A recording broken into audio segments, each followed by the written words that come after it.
Assalamualaikum warahmatullahi wabarakatuh. Bismillahirrahmanirrahim. Alhamdulillahirabbil alamin. Wassalatu wassalamu ala asyrofil anbiya'i wal mursalin sayyidina wa maulana Muhammadin wa ala alihi washabihi ajma'in. Amma ba'du. Pertama-tama, marilah kita panjatkan puji syukur atas kehadirat Allah Subhanahu wa taala yang mana telah melimpahkan rahmat, taufik serta hidayahnya kepada kita sehingga kita masih diberi kesempatan untuk bersilaturahmi dalam suatu majelis dalam keadaan sehat walafiat. Amin amin ya rabbal alamin. Salawat serta salam mari kita haturkan kepada junjungan kita Nabi Agung Muhammad sallallahu alaihi wasallam.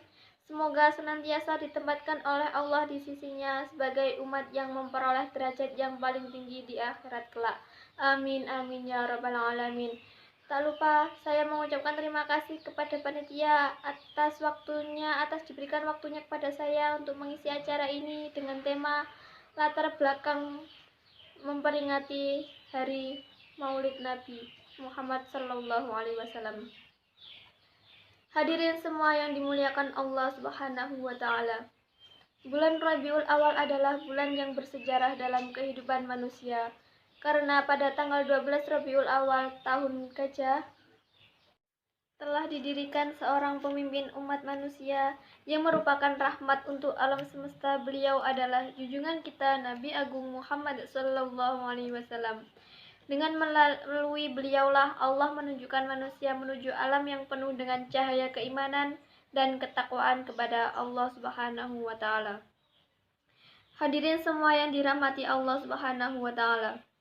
Yang melatar belakangi peringatan Maulid Nabi setiap tahunnya diperingati oleh umat Islam tidak lain hanya karena pada saat itu setelah bertahun-tahun Rasulullah wafat, perjuangan Islam hampir pudar. Mereka hanya mengutamakan kepentingan pribadinya saja. Adapun salah satu pejuang Islam yang mempunyai gagasan agar diadakan peringatan Maulid Nabi Muhammad sallallahu alaihi wasallam, pada saat itu diceritakan betapa pedihnya perjuangan Rasulullah sallallahu alaihi wasallam dalam menyebarkan agama Islam dengan tujuan membakar semangat para pemuda saat itu agar bangkit untuk memperjuangkan agama Allah kembali. Adapun pejuang tersebut ialah Salahuddin Yusuf Al-Ayyubi. Hadirin semua yang dimuliakan Allah Subhanahu wa taala. Oleh sebab itu, sebaiknya Rabiul Awal kita jadikan sarana untuk mengumpulkan kaum muslimin di majelis taklim dan majelis di dalam masjid dengan tujuan yaitu satu, untuk menanamkan dan menambah rasa cinta kepada Rasulullah sallallahu alaihi wasallam. Yang kedua, untuk mengungkapkan kembali sejarah kehidupan Rasulullah sallallahu alaihi wasallam untuk diteladani. Hadirin semua yang dimuliakan Allah Subhanahu wa taala. Ada rahasia diutusnya Nabi Muhammad sallallahu alaihi wasallam sebagai nabi pilihan dan memiliki banyak kelebihan serta teladan baik dengan bagi Rasul tidak lain adalah merupakan rahmat bagi seluruh alam semesta. Sebagaimana firman Allah dalam surat Al-Anbiya ayat 107. Bismillahirrahmanirrahim. Wa ma arsalnaka illa rahmatan lil alamin, yang artinya dan kami tidak mengutus engkau Muhammad melainkan untuk menjadi rahmat bagi seluruh alam. Dari firman Allah Subhanahu wa taala tersebut di atas dapat kita simpulkan bahwa terutusnya Nabi Muhammad sallallahu alaihi wasallam merupakan rahmat bagi seluruh alam untuk menanamkan rasa kasih sayang kepadanya. Ada 3 perubahan setelah Nabi Muhammad sallallahu alaihi wasallam diutus menjadi nabi dan rasul, yaitu sebagai berikut. 1. Perubahan di bidang sosial. Pada zaman jahiliyah terjadi ketidakadilan di dalam masyarakat. Pada saat itu sangat ditonjolkan sekali perbedaan ras dan kasta. Kemudian Rasulullah SAW datang dan mengubah ketidakadilan tersebut bahwa semua manusia mempunyai kedudukan yang sama di mata Allah Subhanahu wa taala. Jika ada perbedaan, hal tersebut hanya bisa diukur dalam tingkat ketidakadilan seseorang kepada Allah Subhanahu wa taala. Yang kedua, ada perubahan di bidang akidah.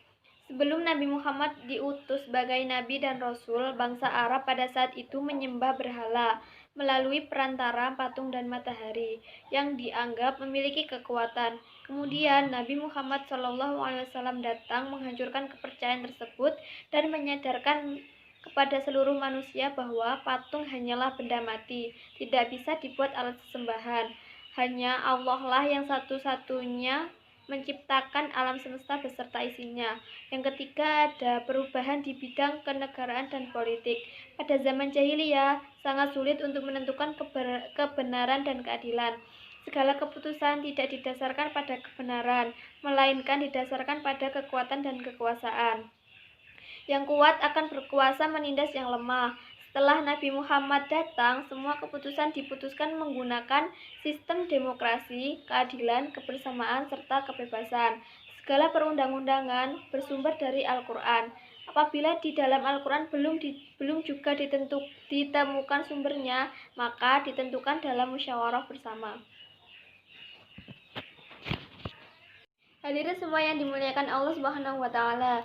Demikian yang dapat saya sampaikan. Saya berharap dengan kita memperingati Maulid Nabi Muhammad SAW setiap tahun dapat meningkatkan keimanan kita kepada Allah dan Rasul-Nya, mencintainya serta membawa perubahan yang positif dalam segala bidang kehidupan sehari-hari. Amin ya rabbal alamin.